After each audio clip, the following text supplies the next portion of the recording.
Good morning student, welcome to online classes. आज हम Karl Marx के अतिरिक्त मूल्य सिद्धांत के बारे में अध्ययन करेंगे। इससे पूर्व मैंने मार्क्स के वर्ग संघर्ष का सिद्धांत, द्वंद्वात्मक भौतिकवाद का सिद्धांत, उसके ऊपर प्रकाश डाला था।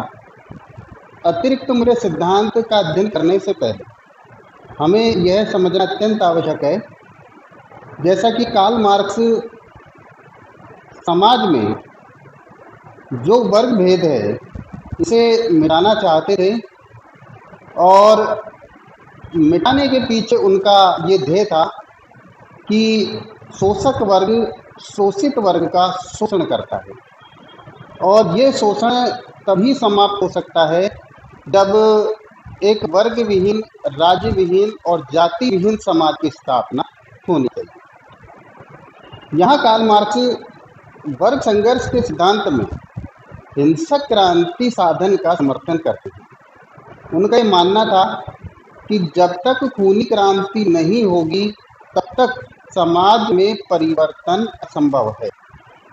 इसी को लेकर उन्होंने अतिरिक्त मूल्य का जो सिद्धांत है उस पर प्रकाश डाला था।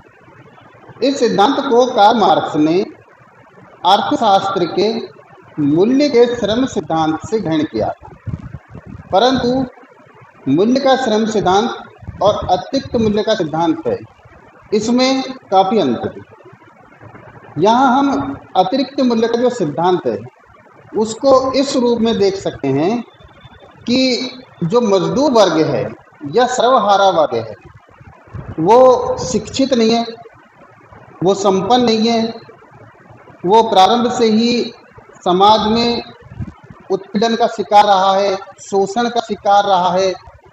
उसके जो दुख हैं वो उसके जीवन के साथ में हमेशा चलते आए हैं और मार्क्स ने इस सिद्धांत में उन्हें ये समझाने की कोशिश की है कि ये जो पूंजीपति वर्ग है वो तब तक तुम्हारा शोषण करेगा जब तक कि तुम उनके विरुद्ध क्रांति नहीं करते। अब ये जो क्रांति होगी ये मजदूर वर्ग है, इनके मस्तिष्क में इस रूप में आ जाएगी कि वो इस बात को या अंदर की जो गहराई है उसको वो नहीं समझ पाएंगे और बाहरी जो समझ है उसके आधार पर उनको ये लगेगा कि हाँ, वास्तविक रूप में पूंजीपति वर्ग है वो हमारा शोषण कर रहा है। तो इसी को लेकर अपन अतिरिक्त मूल्य का सिद्धांत है इसको समझने की चेष्टा करेंगे कि कार्ल मार्क्स है उन्होंने इनके बारे में क्या कहा है। यहाँ पे जो कार्ल मार्क्स साहब है वो ये कहते हैं कि पहली बात कि किसी भी वस्तु का जो मूल्य है या विनिमय मूल्य है, इस विनिमय मूल्य को दूसरे शब्दों में हम बाजार मूल्य भी कहते हैं। ये जो बाजार मूल्य है या विनिमय मूल्य है वो श्रमिक के श्रम से उत्पन्न होता है।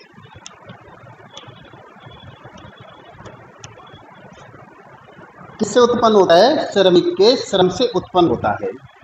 अब यहाँ मार्क्स ये कहते हैं कि किसी वस्तु का बाजार मूल्य जब श्रमिक के श्रम से तय होता है तो उस बाजार मूल्य पर श्रमिक का ही हक होना चाहिए। यानी कि जितने की वो वस्तु बाजार में बिकती है उस पर सारा हक है वो किसका होना चाहिए? श्रमिक का होना चाहिए, क्योंकि श्रमिक ही अपने श्रम के माध्यम से उस विनिमय मूल्य की स्थापना करता है और ये जो विनिमय मूल्य है इसके आधार पर बाजार में वो वस्तु बिकती है। तो वस्तु का जो मूल्य है वो तय हुआ है, वो श्रमिक के श्रम के द्वारा तय हुआ है। अब श्रमिक ने अपना जो श्रम लगाया है इसमें जिस प्रकार का उसने अपना श्रम लगाया है उसी की क्वालिटी के आधार पर यानी कि उसके मूल्य के आधार पर पूरी तरीके से जो वस्तु है उसकी कीमत तय हो जाती है और फिर वो वस्तु मार्केट में उसी आधार पर बेची जाती है। अतः कार्ल मार्क्स का ये कहना कि जो श्रमिक है उसके श्रम के आधार पर जब वस्तु का विनिमय मूल्य तय होता है तो उस पर सारा का सारा जो अधिकार है उस कीमत पर, वो सारा का सारा श्रमिक का होना चाहिए। और फिर उस पूंजीपति को वो सारा मूल्य श्रमिक को कीमत है वो सारी श्रमिक को देनी चाहिए। लेकिन होता क्या है, यहाँ पर जो पूंजीपति होता है वो एक बड़ा जो हिस्सा होता है वो अपने पास में रख लेता है, और उसका एक छोटा जो हिस्सा होता है वो श्रमिक को प्रदान करता है। अब ये जो यहाँ पे हम ये देखते हैं, इसको दूसरे शब्दों में हम ऐसे समझे कि अतिरिक्त मूल्य क्या है, यानी कि जो विनिमय मूल्य है उसमें से हम श्रमिक का जो परिश्रम है या श्रमिक को जो प्रदान होता है उसको हम घटा दें तो वो ही अतिरिक्त मूल्य होता है। इस अतिरिक्त मूल्य पर भी श्रमिक का अधिकार रहता है, लेकिन पूंजीपति इसे श्रमिक को न देकर और अपने पास में रख लेता है। इस रूप में जो पूंजीपति है वो श्रमिक का शोषण करता है। और वर्तमान समय में औद्योगिक समाजों में इस प्रकार का जो शोषण है वो भरपूर मात्रा में देखने को मिलता है। यहाँ कार्ल मार्क्स है उसने एक उदाहरण के द्वारा इसे स्पष्ट किया है कि किस प्रकार से एक पूंजीपति है वो श्रमिक के श्रम का शोषण करता है। यहाँ देखते हैं कि जैसे एक उद्योग में एक वस्तु दरी का उत्पादन होता है। दरी एक वस्तु है, इसका एक उद्योग में उत्पादन होता है। अब ये जो दरी है ये तैयार हो गई, तो इसकी जो मार्केट वैल्यू है, ये मार्केट वैल्यू 80 रुपए की इसमें निर्धारित हो जाती है। यानी कि बाजार मूल्य उसका कितना हो गया, 80 रुपए का हो गया। अब 80 रुपए में वो दरी बिकती है। यहाँ पे मार्क्स का ये कहना कि इस 80 रुपए पे पूरा जो अधिकार है वो किसका होना चाहिए, श्रमिक का होना चाहिए। लेकिन पूंजीपति क्या करता है, पूंजीपति इस 80 रुपए में से 50 रुपए तो अपने पास में रख लेता है और 30 रुपए इसमें वो, यानी कि ये तो कैपिटलिस्ट हो गया और ये लेबर हो गया, तो 30 रुपए वो लेबर को दे देता है। अब यहाँ हम ये माने कि 8 घंटे में ये दरी तैयार हुई और 8 घंटे का हम 80 रुपए से निकालें तो प्रति घंटा 10 रुपए हो गया। इस प्रकार से हम यहाँ देखते हैं तो 5 घंटे का जो लाभांश है, प्रॉफिट है, वो तो पूंजीपति अपने पास में रख लेता है और केवल 3 घंटे का जो लाभांश है वो पूंजीपति श्रमिक को प्रदान करता है। अब ये 5 घंटे का जो लाभांश है, मेहनत है, इस पर भी श्रमिक का ही अधिकार होना चाहिए, लेकिन पूंजीपति इतने बड़े लाभ को अपने पास में रख लेता है। तो ये जो डिस्टेंस होता है, ये डिस्टेंस ही अतिरिक्त मूल्य है। इस अतिरिक्त मूल्य पर श्रमिक का अधिकार होना चाहिए, लेकिन वो श्रमिक को न मिलकर और पूंजीपति को मिल जाता है। इस प्रकार से यहाँ जो श्रमिक है उसका पूंजीपति के द्वारा शोषण होता है।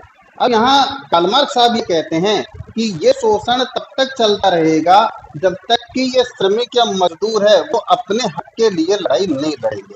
लड़ाई लड़ने के लिए वो ये कहते हैं कि हड़ताल करनी चाहिए, प्रदर्शन करना चाहिए, घेराव करना चाहिए, धरना देना चाहिए, लेकिन इनसे जो पूंजीपति वर्ग है उनके ऊपर कोई असर होने वाला नहीं है। रीजन इसका, क्योंकि पूंजीपति वर्ग का जो सेक्शन है वो राज्य के द्वारा किया जाता है। इस वजह से श्रमिक वर्ग है उसकी हमेशा हार होती है। तब वो ये कहते हैं कि उन श्रमिकों को खूनी क्रांति के माध्यम से अपने अधिकारों की रक्षा करनी चाहिए और खूनी क्रांति के माध्यम से ही वो पूंजीपति वर्ग है उसकी जो लूट है उसको रोक सकते हैं और अपने अधिकार है वो उसको प्राप्त कर सकते हैं। इस प्रकार से जो कार्ल मार्क्स है उसने अपने अतिरिक्त मूल्य सिद्धांत है उसके बारे में बताया। यहाँ पे कार्ल मार्क्स के जो अतिरिक्त मूल्य सिद्धांत है उसकी कुछ संदर्भों में आलोचना की गई है।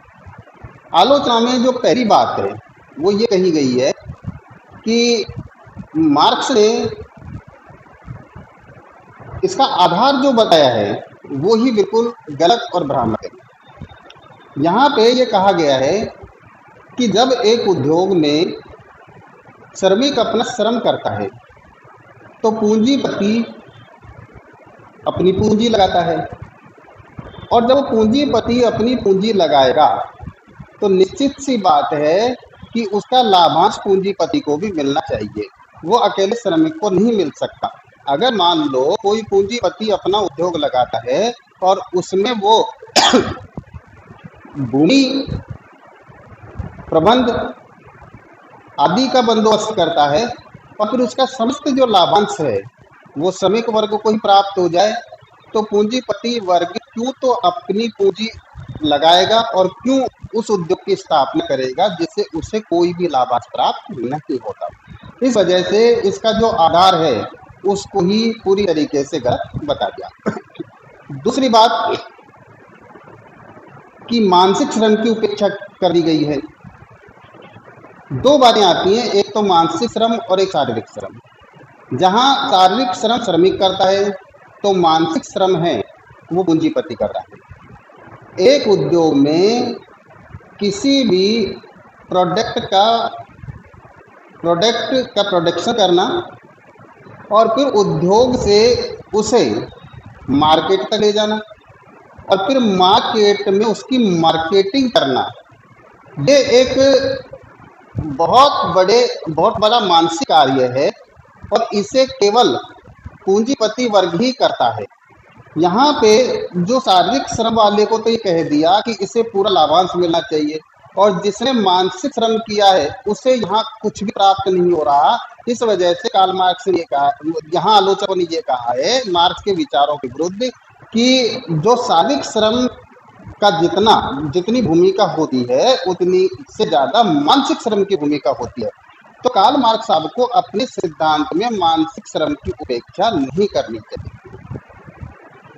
तीसरी जो आलोचना है वो उसमें ये कही गई है कि इस सिद्धांत का एक प्रचारात्मक महत्व है। यहाँ पे जो कार्ल मार्क्स साहब हैं वो यही कहते हैं मजदूर वर्ग से या सर्वहारा वर्ग से, जिसका बहुत लंबे समय से अलग अलग युगों में शोषण होता है, कि तुम्हारा शोषण तब तक चलता रहेगा जब तक समाजवादी समाज की स्थापना नहीं हो जाती। अतः ये समाजवादी समाज की स्थापना खूनी क्रांति के माध्यम से होगी, और खूनी क्रांति के माध्यम से विश्व के मजदूरों को एक होना पड़ेगा। तब वो यहाँ पे इसका एडवर्टाइजमेंट करते हैं कि विश्व के मजदूरों एक हो जाओ और आपको पूंजीपतियों के विरुद्ध अपनी लड़ाई को लड़ना है और अपने हक को पूरी तरीके से प्राप्त करना है। तो एक तरीके से इसका एक प्रचारात्मक जो महत्व है वो दिखाई देता है, जो कार्ल मार्क्स ने अपने अतिरिक्त मूल्य के सिद्धांत में बताया है। और इस चीज को मैंने पहले ही क्लियर आपको किया था कि कई बार किसी विचारक का अपने जिस विचार में बिलीव होता है, विश्वास होता है, उस विश्वास तक पहुंचने के लिए वो विभिन्न प्रकार के जो सिद्धांत और विचार हैं उनको वो बताता है। और इसी प्रकार का जो विचार है उनका वो अतिरिक्त मूल्य का सिद्धांत है, क्योंकि मजदूर वर्ग को या सर्वहारा वर्ग को समझाया जाएगा कि आपका शोषण हो रहा है और शोषण से निजात पाने के लिए आपको क्रांति करनी चाहिए। तो ये ऊपरी जो बात है वो सर्वहारा वर्ग या मजदूर वर्ग में अच्छी तरीके से बैठ जाएगी, और मजदूर वर्ग है वो अशिक्षित होने के कारण उसकी आंतरिक गहराइयों को या आंतरिक समझ को नहीं समझ पाएगा। इस वजह से वो क्रांति करने के लिए तैयार हो जाएगा। और जो कार्ल मार्क्स का चिंतन कहता है कि निश्चित रूप से पूंजीपति वर्ग का विनाश और सर्वहारा वर्ग की विजय है वो अवश्य होगी, वो उस स्थिति तक पहुंचना चाहता है। इस वजह से उन्होंने अर्थशास्त्र के मूल्य के श्रम सिद्धांत उसको आधार बनाकर अपना अतिरिक्त मूल्य का सिद्धांत प्रस्तुत किया था।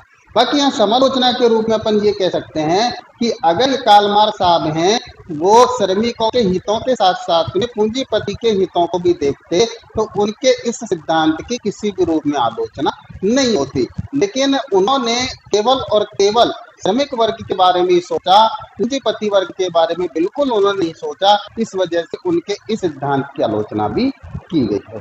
धन्यवाद।